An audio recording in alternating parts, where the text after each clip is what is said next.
Nakita ba ng witness mo na sinulat yon? Nakita ba niya? Your Honor, we can... No, please answer my question. No, Your Honor. Oh, the next manner of authenticating by evidence of the genuineness of the signature or handwriting of the maker. The defense said ni walang original signature doon. Do you disagree with that? We don't, Your Honor. Okay, and the third, by other evidence showing its due execution or authenticity, did you provide? No, Your Honor. Okay, so simple lang, Mr. Presiding Officer. They're trying to prove something by showing a document that any law student, even yung mga kababayan natin na nakikinig na ngayon na ang dami ng alam sa procedure, will tell you na hindi acceptable yon. Do you consider Las Canas an important witness for you, for the prosecution? With all due respect, Your Honor, the purpose of the testimony is to present what transpired during the investigation of the Special Task Force. As to whether or not what probative value it holds, it is not part actually of the decision of the prosecution, as what we are intending to do here is to present only what happened during the investigation of the NBI, Your Honor.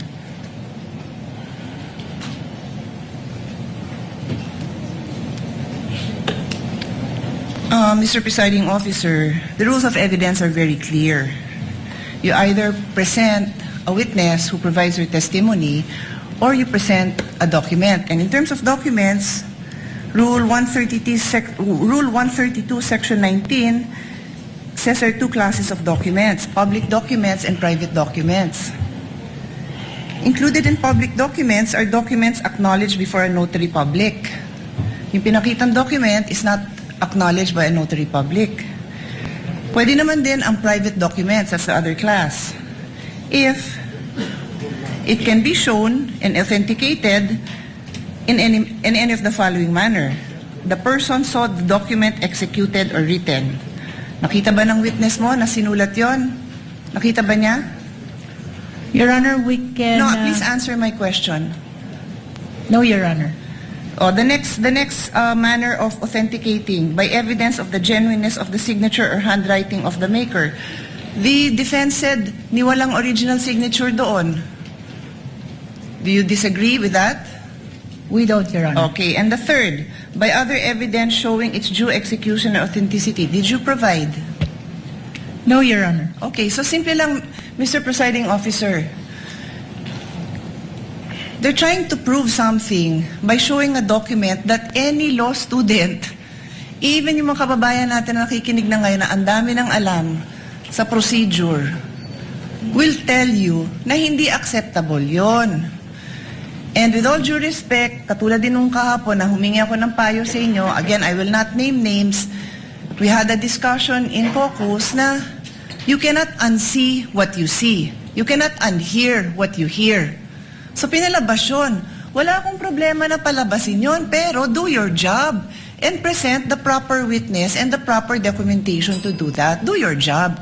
I'm addressing this, Mr. Presiding Officer, to us as a body. Kasi hindi tama yun. Magdidesisyon tayo, you warn us, pero pinabayaan natin na makita yun. Minamarkahan pa, submarkings. What's the purpose of all that? May I respond, Your Honor? Not really. I don't believe because there I was a already question. answered. I already asked you the questions, and you had a chance to respond. Yes. There was no question posed, or I was There's none, yes. telling the lead prosecutor. I move to my next point, Mr. Presiding Officer. Our jurisprudence is very clear, no? A witness must be competent and credible. Di ko na babasahin lahat yung jurisprudence natin dyan dahil kompleto na yung record natin dyan. But there is also also included in our rules, Rule 132 on the rules of evidence, and I'll read it. A witness may be impeached by the party against whom he or she was called by contradictory evidence, by evidence that his or her general reputation for truth, honesty, or integrity is bad. or by evidence that he or she has made at other times statements inconsistent with his or her present testimony. So this is the rules, no? Siguro we can, well, I'm reading the rules, so we can take notice of this, that this is what our rules say, and I don't think anyone will contradict that. Again, there are lots of cases supporting this. So,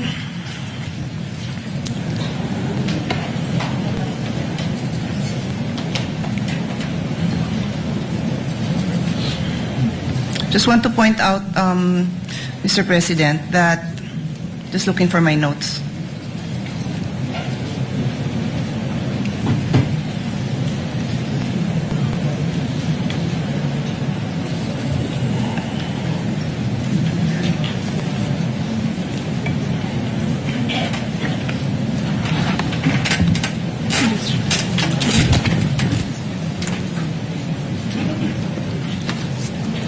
Sorry, with the indulgences of the body, I'm just looking for my notes because I want to be accurate in my the next statement that I'm going to read into the record.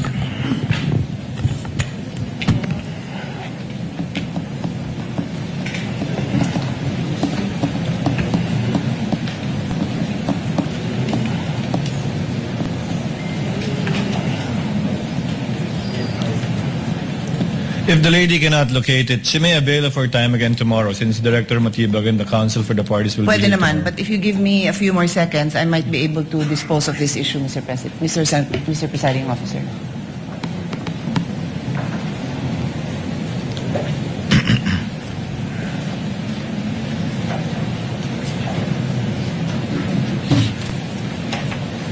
Okay, I won't delay I can paraphrase it, but I think it would be best if I look at the record, so I will just avail. The presiding officer will give the witness will be lady here. first crack at interventions of the Senator Judge tomorrow after the cross-examination of the counsel for respondent tomorrow. Since Director Matibag will be here again tomorrow for the continuation of cross-examination by counsel for respondent, the interjections and interventions of the other Senator judges may proceed. Again, after the cross-examination, redirect and recross if any. So the Senator judges have time until tomorrow. Unless there are other matters that the counsel for the parties would want to discuss, the court will wind down with some administrative matters. Yes, counsel for respondent. Your Honor, aside from the Las Cañas document, we would also like to request a copy of the AO number 11, just for reference, Your Honor, to be used as AO number 11. The counsel, the prosecutor is directed to furnish We can do the that day. after the proceedings, sir. Within the day after the proceedings, a copy of AO number 11, signed by Director Matibag, dated, if I'm not mistaken, April 16, 2026. Any other points you want to raise, lead prosecutor? Your Honor, it appears that there is standing subpoena for I will rule on that in a bit. I will Ms. rule on that in a Marivic bit. Pareja. I will rule against who? Ms. Marivic Pareja of Legislative Archive. We manifested yesterday, Your Honor, that we have yet to determine when we will be presenting this witness. Yes, we So will act on these at the proper time. Part of the chair's ruling before we adjourn. May I inquire, Your Honor, if tomorrow we will be able to conclude the testimony of witness Director Matibag, whether or not we will be proceeding to present the first witness for confidential fund, Your Honor. The court will address that in a bit before we adjourn, counsel. Any other points, counsel for the respondent? No more, Your Honor. Court will now dispose of some administrative matters. We are in receipt of a request for subpoena ad testificandum addressed to Ms. Marivic Pareja, as well as subpoena ad testificandum addressed to Mr. Roderick C. Wamil and Ms. Eileen May Del Ocampo, both from the Commission on Audit. Interjections, he has 2 minutes. You may proceed, sir, when you're ready. Good afternoon, Mr. Witness, Director, Attorney Matibag, schoolmate, Good afternoon, sir, Your Honor. Yeah, just on that point ni Senator Bam, I understand as a law enforcer, as an investigator, you have to take all threats seriously. I'll ask you the same questions I asked the two NBI officers, and I do understand they were not under your supervision during that time dahil dun pa sila kay Director Santiago. No? I won't ask all the questions, but you did review the whole video or just the portions relevant to the statement of the Vice President na no joke, yung November 23. Your Honor, napanood ko po yung video, but you're correct, I focus mainly on the issue that is being So undertaken. simple question, paano naging process kung anong parts ng video at ng statement niya ang paniniwalaan mo or ng task force? So it's not personal. I mean, if you were in the task force or as you said, you created a task force now at duty nyo yung safety ng high government officials. Anong process nyo kung anong parts ng video ang paniniwalaan nyo at hindi? Ng statements niya, what I meant.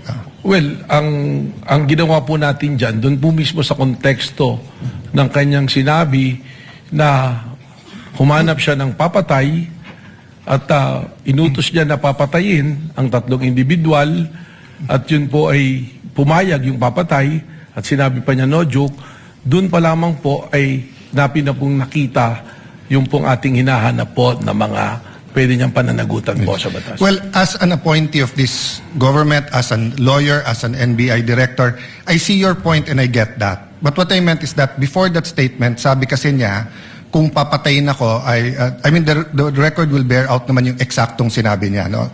So this is my paraphrase. But ang pagkaintindi ko sa sinabi niya, kung papatayin ako, eto yung tatlong papatayin mo. And ang impression ko, pinagbibintangan niya yung tatlo na may plot against her. So, yun ang tanong ko dun sa two previous NBI directors. If you're gonna believe that she contracted or talked to, may kausap, no? Siya, if you're gonna believe that may kausap siya at papapatay yung tatlo, will you not believe the previous nung sinabi niyang kung ako naman ang papatayin? Hindi po ganon, sapagkat ang tinignan na nga po natin ay yung kanyang mismong pagbabanta. At sa amin po, sa ngayon, yung aking pong task force na nag-iimbestiga, ay malinaw po na ang tinitingnan ay kung ano na ang nangyari dahil doon sa pagbabanta. Okay. At sinasabi nga po namin, dahil po doon sa pagbabanta, ito po ay umabot na, doon na po sa level na ang national security nataya na po, na kompromiso na. Sapagkat marami na pong lumalabas, tuloy-tuloy na pagbabanta. So doon na po natin ito tinitingnan. Yes. In the same video, she mentioned massive corruption. But wala pa dyan kasi yung mayab kayo speech at flood control investigation. So, same question, Director. Naintindihan ko, yun yung pinaniwalaan nyo. May kausap siya, no joke. Pero ang question ko, paano yung proseso nyo or anong naging thinking nyo na etong papapatay yung presidente, pinaniniwalaan ko, pero etong siya ang papatayin, hindi ko paniniwalaan, at etong graft and corruption, hindi ko rin paniniwalaan. What's the process there? Well, ang proseso po dyan ay tinignan naman natin doon po sa pagbabanta niya, kung sa grave threat po yung pag-uusapan natin, alam naman po natin na yung threat na yan is absolute dahil nandoon naman po yung elemento eh.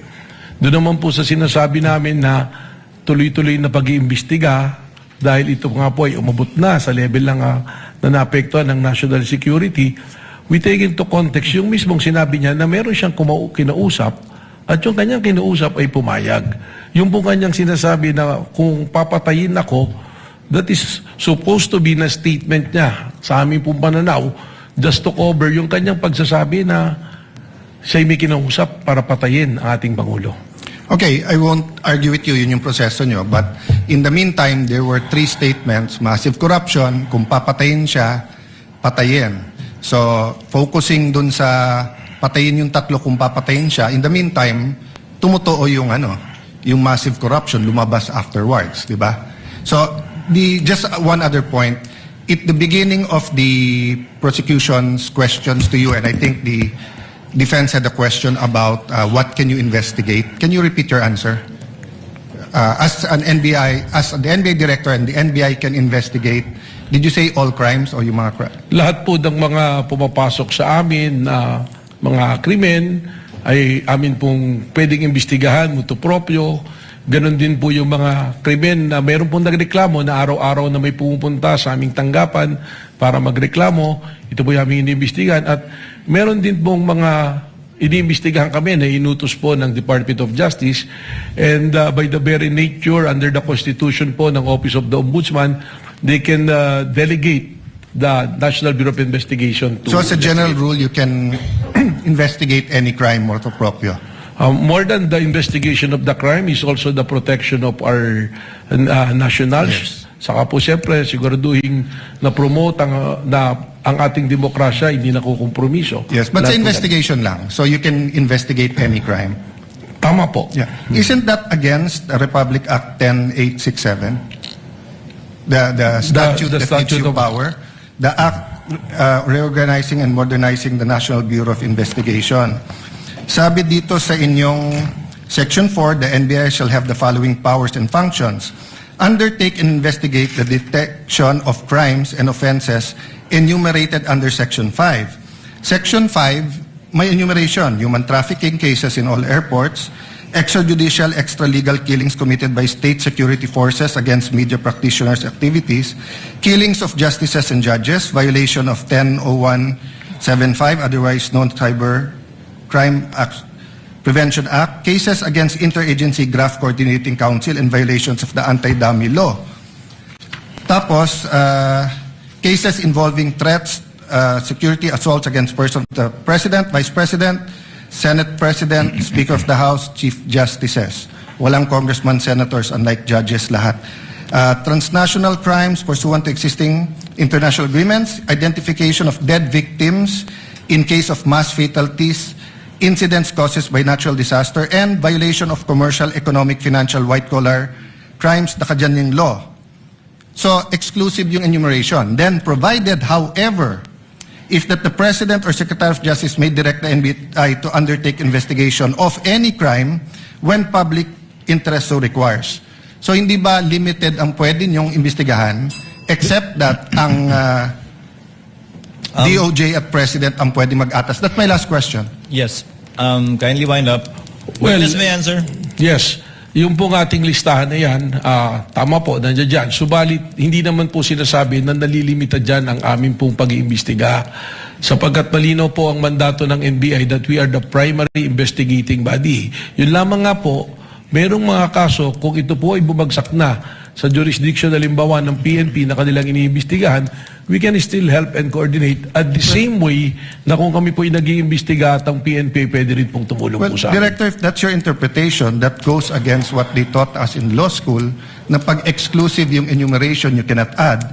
And at the end of the enumeration of Section 5, nakalagay nga dito, however, the President and Secretary of Justice may direct you to undertake investigations of any crime.